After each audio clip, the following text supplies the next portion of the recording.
गुरुदेव भगवान की जय, श्री मौनी बाबा भगवान की जय।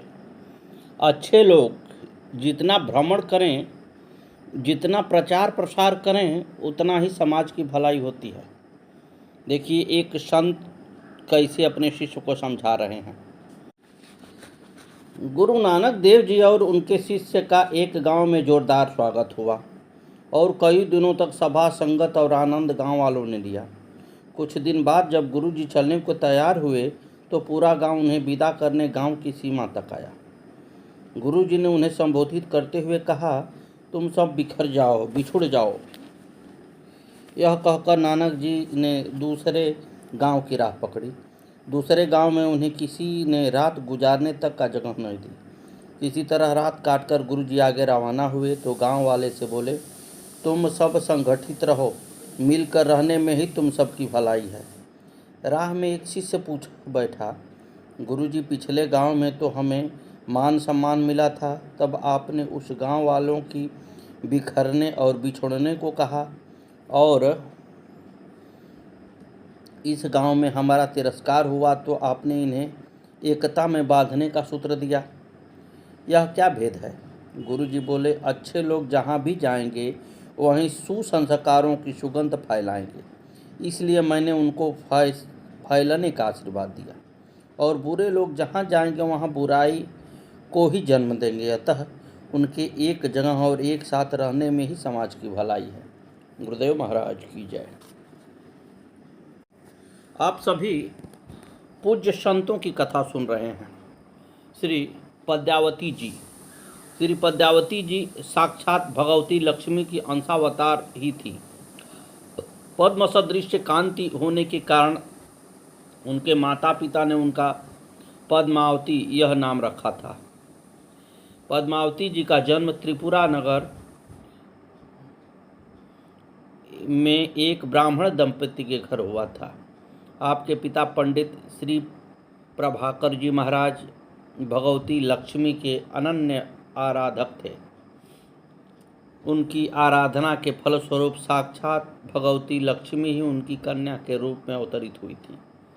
पद्मावती की बाल लीलाएं अत्यंत दिव्य थी। उनके जन्म के साथ ही पंडित प्रभाकर जी महाराज का घर रिद्धि सिद्धियों से परिपूर्ण हो गया। बालिका पद्मावती जब 5 वर्ष की हुई तो उन्होंने अपने पिता से काशी ले चलने का आग्रह किया। उन्होंने यह भी बताया कि वे काशी में श्री रामानंदाचार्य जी महाराज के दर्शन करना चाहती हैं। माता पिता ने अपनी लाडली पुत्री का आग्रह स्वीकार कर काशीपुरी की यात्रा की और श्री स्वामी जी के दर्शन किए तथा उन्हें अपनी पुत्री की इच्छा बताई।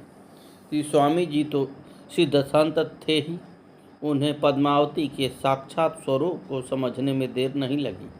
उन्होंने पंडित श्री प्रभाकर जी को पद्मावती को लाने की अनुमति दे दी। पद्मावती ने श्री स्वामी जी के दर्शन कर उनके चरणों में प्रणाम किया। उस समय उनके श्री अंग पुलकायमान हो रहे थे। उन्होंने आचार्य श्री से दीक्षा देने की प्रार्थना की। पद्मावती की विनती मानकर आचार्य श्री ने उन्हें मंत्र दीक्षा दी और उपासना रहस्य का बोध कराया। पद्मावती के कहने पर उनके माता पिता भी श्री स्वामी जी से दीक्षा ले ली। इस प्रकार पद्मावती अपने माता पिता के साथ काशी में ही रहकर भगवत आराधना करने लगी। पद्मावती जब 8 वर्ष की हुई तो उन्होंने अन्न जल परित्याग कर दिया और वे महान तपस्या में लीन हो गई। उस समय उनके इस महान तप की चर्चा काशी में सर्वत्र व्याप्त हो गई। एक दिन श्री पद्मावती जी गुरुदेव श्री स्वामी रामानुचार्य जी के दर्शन करने गई। श्री गुरुदेव ने दर्शन देने के बाद उनसे कहा कि अब तुम्हारा तप पूर्ण हो गया है, अब तुम अपने निज धाम को जाओ। यह सुनकर पद्मावती ने आचार्य श्री के चरणों में बार बार प्रणाम किया और उनकी स्तुति कर सबके देखते देखते दिव्य विमान पर बैठकर परम धाम को चली गई। श्री भावानंद जी महाराज परम संत श्री ज्ञान देवी जी के पिता थे। इनके गृहस्थाश्रम का नाम श्री विठुल पंत था। इनके पूर्वज मिथिला के निवासी थे, परंतु इनके पितामह भगवान पुंडरीक नाथ के बड़े भक्त थे, अतः वे पंढरपुर के पास ही अलंदी नामक ग्राम में बस गए। वहीं श्री विट्ठल पंत जी का जन्म भी हुआ, जो बाद में स्वामी रामानुजाचार्य से दीक्षा लेकर भगवानंद के नाम से विख्यात हुए। आपके पितामह श्री हरिनाथ मिश्र जी और पिता श्री रघुनाथ मिश्र जी सदगृहस्थ और परम भागवत थे, अतः वेद शास्त्र आदि की शिक्षा इन्हें घर पर ही प्राप्त हो गई थी। इस प्रकार ज्ञान, भक्ति और वैराग्य के इसके संस्कार घर से ही पुष्ट हो गए थे। कालांतर में आपका विवाह सिद्धोपंत नामक एक कुलीन ब्राह्मण की परम सुशीला कन्या रुक्मिणी से हुआ। श्री रुक्मिणी बाई जी परम पवित्र थी। वे पति के कार्यों, अतिथि अभ्यांगतों के सत्कार और गृहस्थ धर्म का सम्यक रूप से निर्वहन करती थी। श्री विट्ठल पंत जी की साधुता देखकर एक करकोट वंशीय नाग दंपत्ति ने उन्हें पर्याप्त मात्रा में धन प्रदान किया, जिसका आपने साधु संत सेवा में उपयोग किया। गुरुदेव महाराज की जय हो।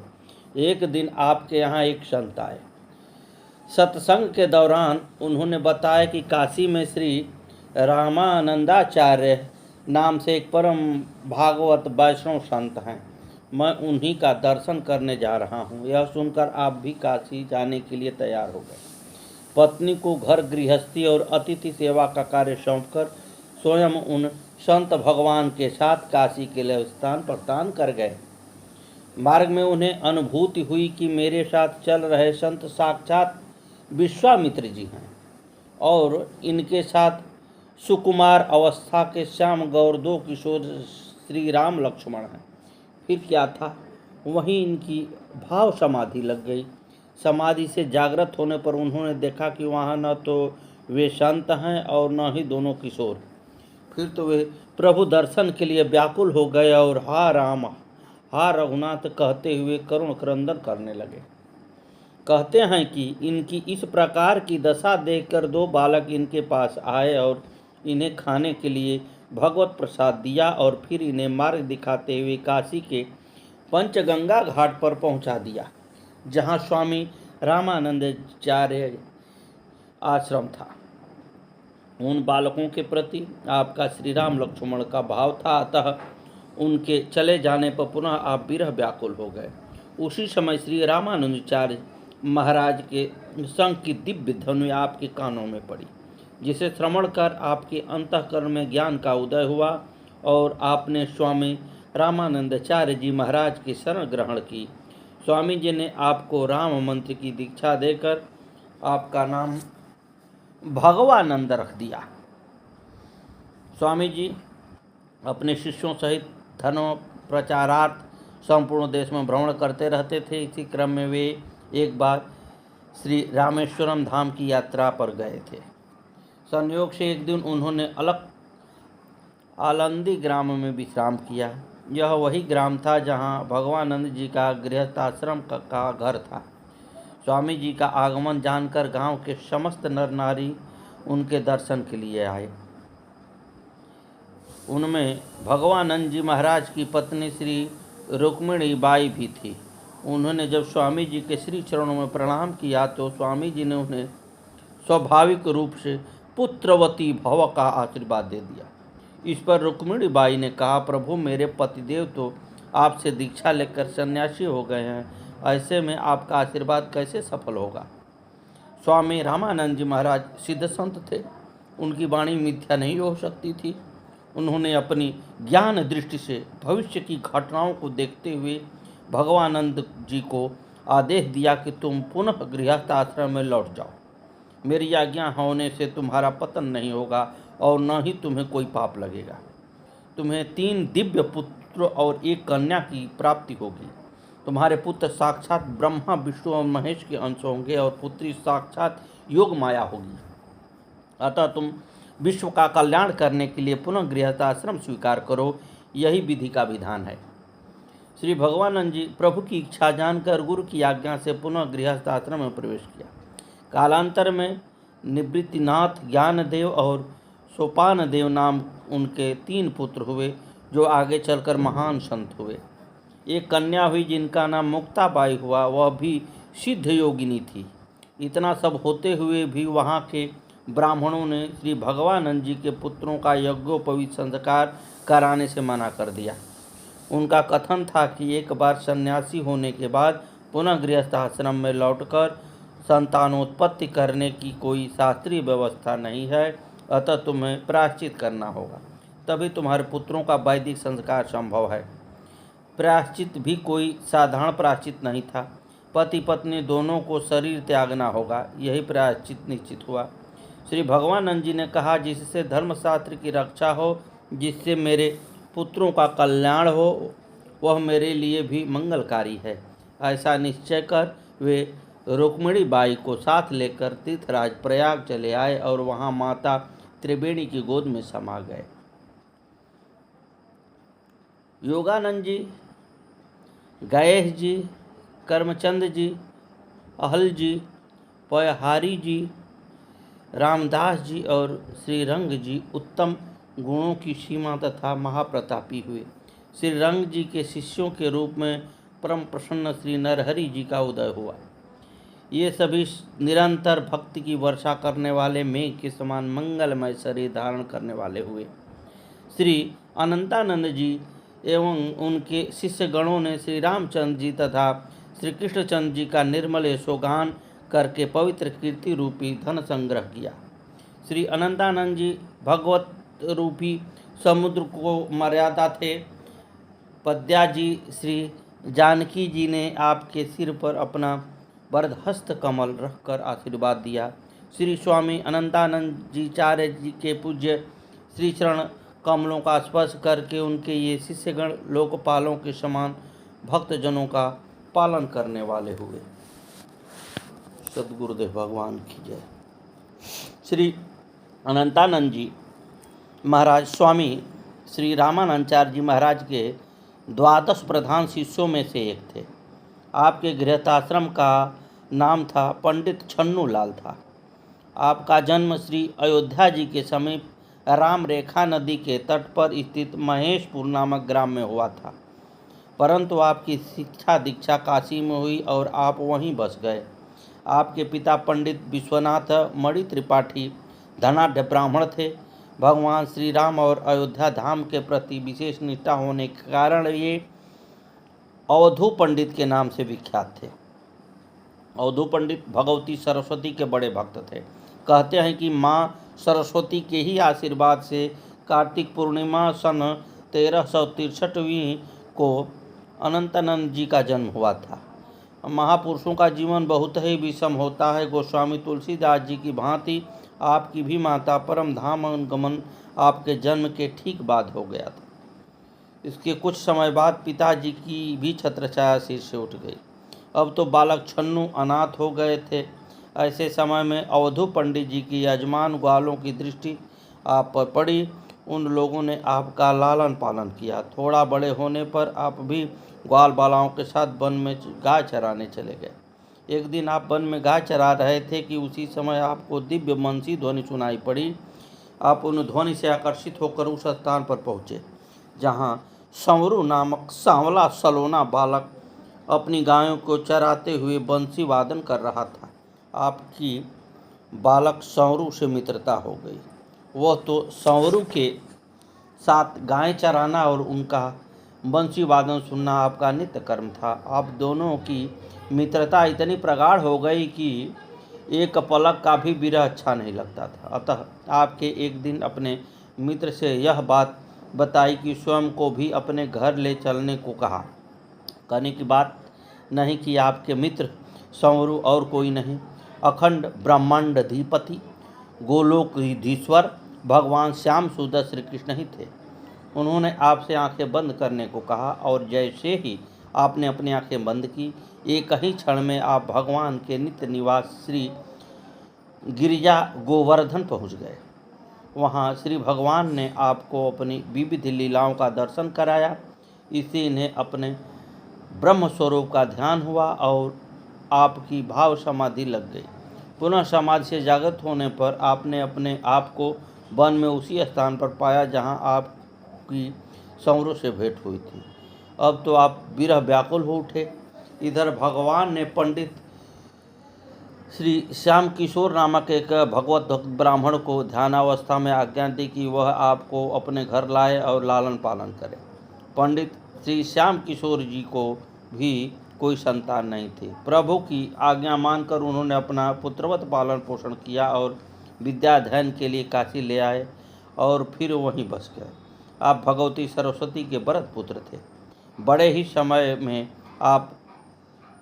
ही समय में आप सर्वशास्त्र निष्णात होकर काशी के प्रतिष्ठित विद्वान हो गए। एक बार की बात है, महाशिवरात्रि को आप भगवान विश्वनाथ के मंदिर में जागरण कर रहे थे। उसी समय आपको स्वामी श्री रामानंद जी महाराज की दिव्य शंख ध्वनि सुनाई दी।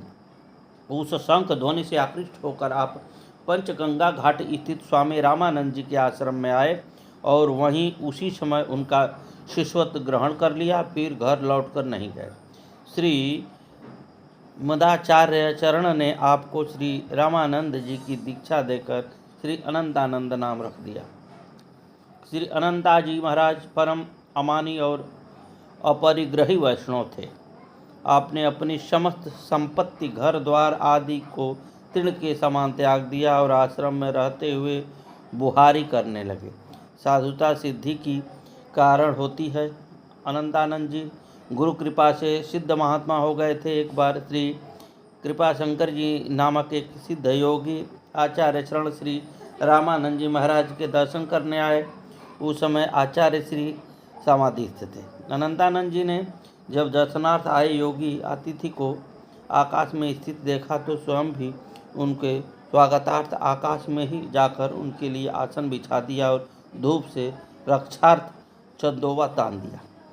सिद्ध लोग उनके इस अद्भुत प्रभाव को देखकर विस्मित हो गए और उन्हें विश्वास हो गया कि श्री रामानंद जी सिद्ध संत हैं। जब उनके शिष्य का ऐसा प्रभाव है तो उनकी महिमा की क्या कहना। भगवान श्री कृष्ण के प्रति बालपन का आपका मित्र भाव जीवन भर बना रहा और प्रभु भी आपके प्रति अपने मित्र भाव का निर्वहन करते रहे। कहते हैं कि एक बार आश्रम में नित्य भोग के लिए दूध की आवश्यकता थी और दूध देने वाले ग्वाले के यहाँ अशौचावस्था थी, अतः उसके यहाँ का दूध स्वीकार नहीं हो सकता था। ऐसे समय में आपने अपने बाल सखा सौरों को दूध के लिए स्मरण किया और भगवान भी उनके भाव की पूर्ति के लिए दूध लेकर सौरू के रूप में उपस्थित हो गए। अनंता जी अपने समय के काशी के प्रतिष्ठित विद्वान थे, परंतु विद्या का अभिमान आपको लेश मात्र भी नहीं था। एक बार कश्मीर के एक दिग्विजयी पंडित ने आकर काशी के विद्वान को सहायता चुनौती दी। इस पर सभी पंडितों ने एक स्वर से कहा कि यदि आप श्री अनंतानंद जी महाराज को शास्त्र में पराजित कर देंगे तो हम लोग आपका अधीनता स्वीकार कर लेंगे। श्री अनंतानंद जी ने कहा, भाई हम तो साधु हैं, हमें शास्त्रार्थ से क्या काम। परंतु दिग्विजयी पंडित की हठ धर्मिता के कारण आपने शास्त्रार्थ करना स्वीकार कर लिया। अंत में परिणाम यह हुआ कि दिग्विजयी पंडित पराजित हो गए और श्री अनंतानंद जी से मंत्र दीक्षा लेकर उनके शिष्य बन गए। गुरुदेव महाराज की जय। आगे की कथा का